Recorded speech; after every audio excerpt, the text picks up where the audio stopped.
Ken Chan inintrigang sumibat ng Pinas para taguan ang kaso. Usap-usapan ngayon ng mga netizens si abot kamay na pangarap, actor Ken Chan na inakusahang nagtatago raw ngayon sa ibang bansa.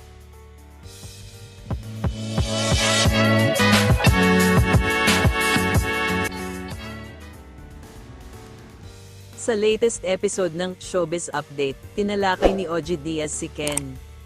Nauna kasing kumalat ang mga blind item ng PEP kung saan isang tinigok daw na premyadong aktor mula sa isang serye ang bigla na lamang nawala at napabalitang nag-ala, Alice Goo, ito sa ibang bansa, para daw takasan o iwasan ang isang nakaambang kaso laban sa kanya. Ayon sa description ng ulat, wala raw mag-iisip ng masama sa nabanggit na aktor na bahagi rin ng isang weekly show, pero dahil yung skapo nga raw patungong ibang bansa, ay hindi rin napanood sa nabanggit na palabas. Marami raw nagtatakang netizens kung bakit bigla na lamang tinigbak ang karakter niya sa show kung saan may chemistry naman daw sila ng bidang babae. Pero eventually, ito na nga raw ang kasagutan ayon sa source ng PEP na hindi pa kumpirmado kung true lalo ba.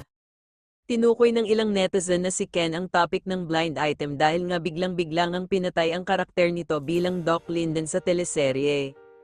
Say naman ni OG na dati pang may nagdemanda kay Ken na isang kasosyo sa negosyo. Ang negosyo ay restoran na hindi kumita at ang siste ay binabawi raw sa aktor ang share ng kasosyo. Hindi naman daw ito ibinalik ni Ken dahil nga ginamit na itong kapital at hindi naman talaga naging successful ang resto.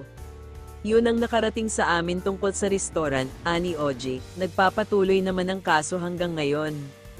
Nagtataka naman si OG kung tungkol lamang puhunan sa restoran ang usapin at may naisampa ng kaso, hindi naman umano siguro kulong ang kakaharapin ni Ken kaya walang dahilan para ito magtago, posible naman umanong may iba pang mas malalim na usapin, aniya. Tinatawagan niya si Ken para hingin ang panig nito pero hindi ito sumasagot. Sa tingin niyo may katotohanan nga ba ang blind item na ito? Just comment below.